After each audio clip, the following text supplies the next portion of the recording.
here in the south, we are a secular nation, and local government system has to be introduced in South Sudan, because it is the government of the people, of the local people. And it is local government that renders services to the common man.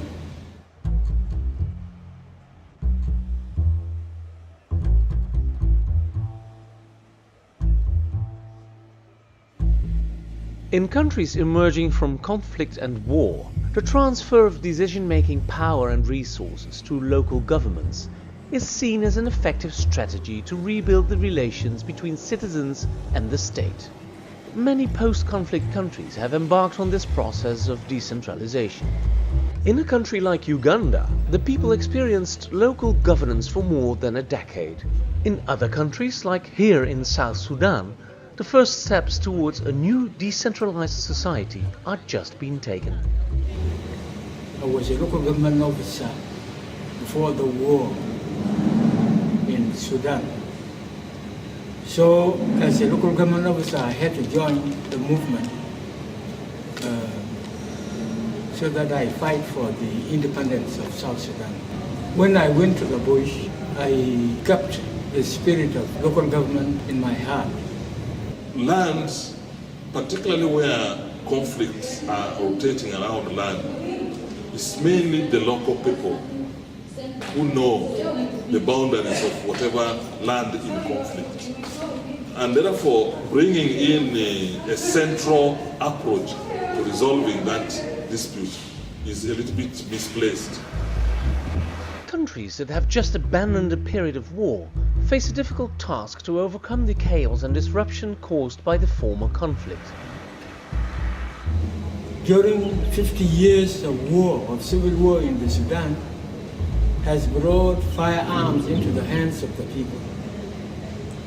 You know, people used to fight with the spears and sticks.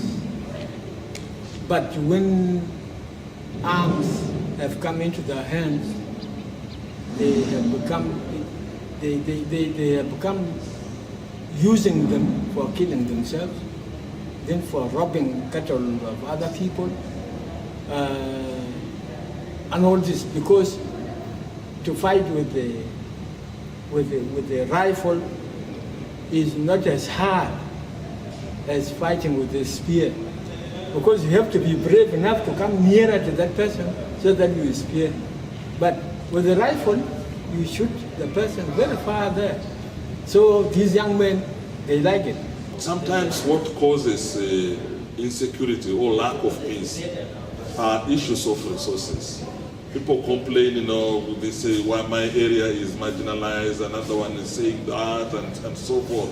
Now, with power to plan, with power to receive funding and the resources according to agreed formula, then that is thrown back to the people themselves, to plan for themselves, to be able to look after themselves, and to be able to realize what they want. So it has reduced what would have been tension between or conflicts between different ethnic groups or different areas, suspecting that one area is more marginalized.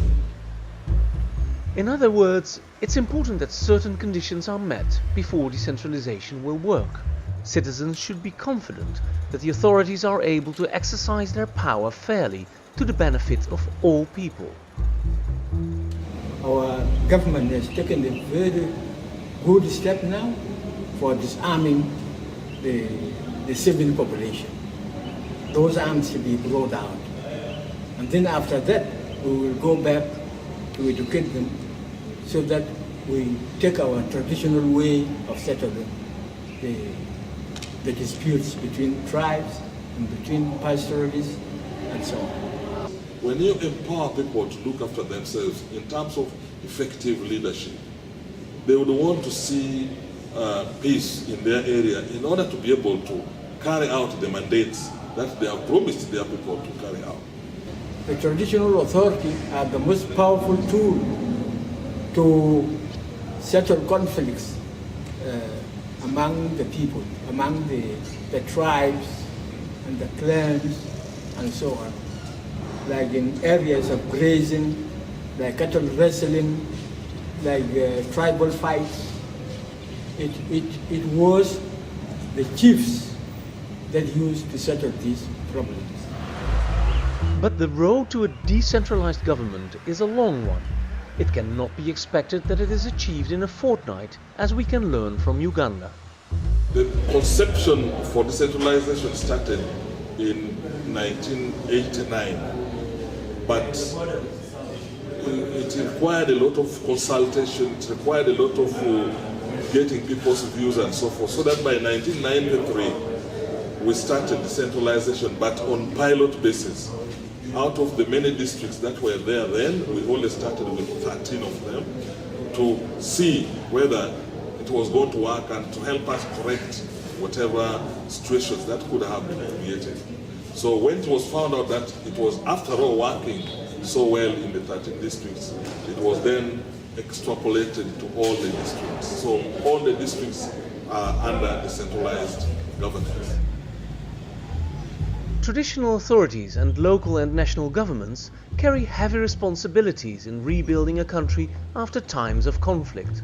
But fortunately, good lessons and even resources can be found abroad. What can be expected from the international community in a national process towards local governance? The international community came in particularly with funding of some of the activities. Also the expertise.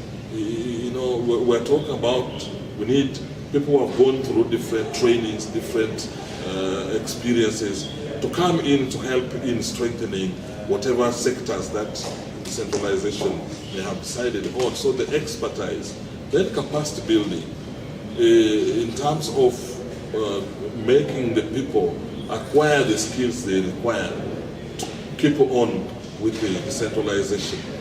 We don't want them to come and do it, or otherwise we will develop what we call dependency syndrome, which will be very bad when the donors go away, but we are an independent country. So we will remain alone, but we need the help now to educate us, to raise our capacities of how able we can do this, and even if they go away, we remain alone to handle our problems.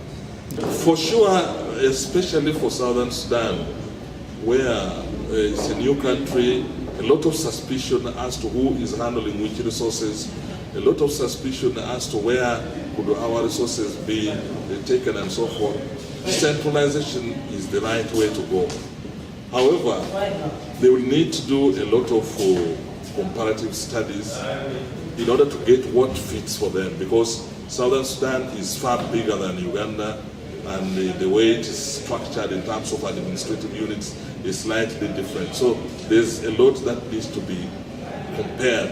But the bottom line is people must be given opportunities to govern themselves, to plan for themselves, to budget for themselves, and to monitor themselves. Those are the ingredients of decentralization. So it creates the ownership in the population about their own governance. So this is energizing me, you see, to think of like those days when our people used to settle their problems alone. They sit under the tree and they settle the problems. You begin with one person, and then you go to persons, and then you go to a tribe, and so on.